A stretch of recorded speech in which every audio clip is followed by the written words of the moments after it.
Quitting doesn't take you back to the start. I'm about 19 months into this channel and I make less money than I did when I worked at a lab. And I'm not gonna stop. I know that about myself. I like building things too much. I had this whole thought on a mountain in Norway a few weeks ago. We were on this road trip where we went through the southern part of Norway and we did a lot of different hikes. One I specifically want to highlight is the Trolltunga, which is a 20-kilometer round trip, and there's 10 kilometers up to the tongue of the troll itself. We started waking up at 5 AM. It was very early morning. We started the hike at 6:30, I believe.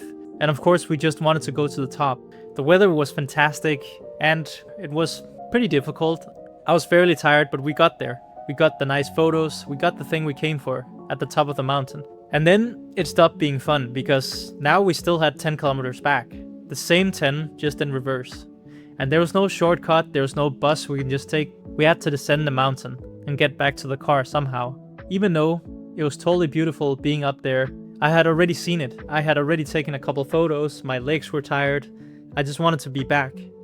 I didn't want to walk, but there was no other option, so we walked, because that was the only thing available. And the reason I'm telling you this story is I want to dive into the messy middle, because there's a lot of things out there that's aimed at people who haven't started, which if you have, then it's useless to you. This is a complete other problem, and it typically stops being as motivating at this point.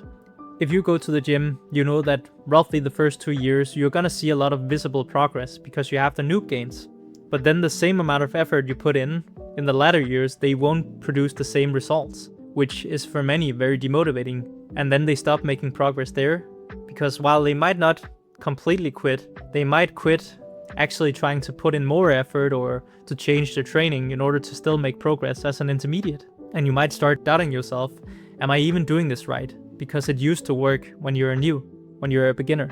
And it's really the same with a lot of things here in life. As a beginner or when you just start, there's typically some easy wins you can capture. When we were walking up that mountain, the views were so fantastic. So even though it was hard, we were constantly rewarded on that hike with just beautiful scenery and knowing that we would reach the tongue in 10 kilometers or less. So that's what kept us going. But then at some point, your head is gonna offer you a deal to stop, because to keep moving forward is hard and it's a long journey. So you could just stop for a while. But the thing is, if you decide to stop and if you decide to quit even, you won't magically be at the start of the mountain.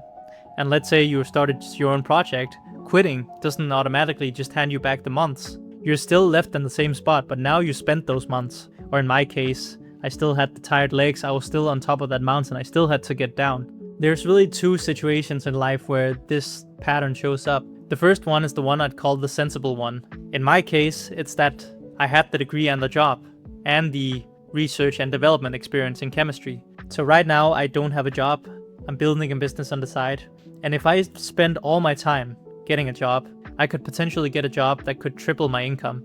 But it would be a lot of work, those jobs are not hanging on trees, they're very competitive. The reason I don't do that is that I really want to build this business and I want this YouTube channel to grow.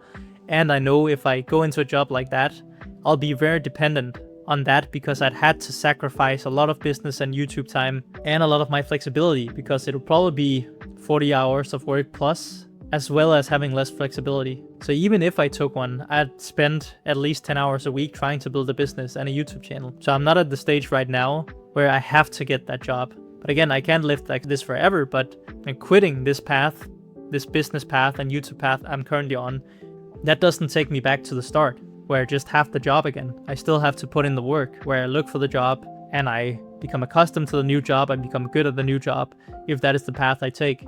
Then there's a second pattern where this one shows up, which I'm gonna call the destination. Because this is where you're probably 2 or 3 years in, you have the physique, you have the income, you have the relationship, you're ahead of most. So it feels like you kinda earned easing off a bit. You can eat a bit more chocolate, you can be a bit less in the gym. But the thing is, if you just ease off the gas here, you won't hold that position for very long. You suddenly start to slide. And that slide will happen very slowly, you might not even realize it. But if you start coasting like that, you're gonna lose a lot of time, and then you might look back and you're like, man, I was on a really good run, what happened? Now I just coasted for a year and I can't get that back. I can't just quit what I'm doing now and go back to that state. I have to work myself back up again. So one test you can make to figure out, are you actually in one of those patterns right now, is you can ask yourself, does stopping actually take you somewhere? Or does it just leave you here? Do not resolve this at this point. Just reflect over it for a bit, and then figure out what do you actually need. Do you actually need some rest here? Or is that just an excuse for sliding down and quitting? Or have you actually been going really hard at it, that it would be wise to potentially rest a bit here? When we were on the way down the mountain, we decided to rest at the 15-kilometer mark to get some food. And we were debating this actually because I was like, I don't really need to eat and I would rather push through. But we decided that it was good for us to just take a small break, no more than 10 to 15 minutes, eat a little bit of food, and then take the last 5 kilometers without any breaks. So that's what we did. And in what felt like no time, we had done the full 20 kilometers. To realize wherever you are, if you're in the middle of a big project, a thing you've been working on for a while, you're gonna face the messy middle at some point. And quitting does not just take you straight back to the start. You have put a lot of time and energy into this thing. And if you're truly sure that it doesn't benefit your life anymore, then go ahead and quit that. But know it does come with a cost. It doesn't take you right back to the start.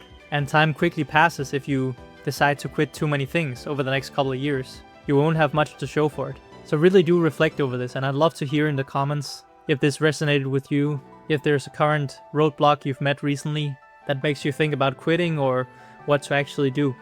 Thanks for watching this video. I hope to see you in the next one.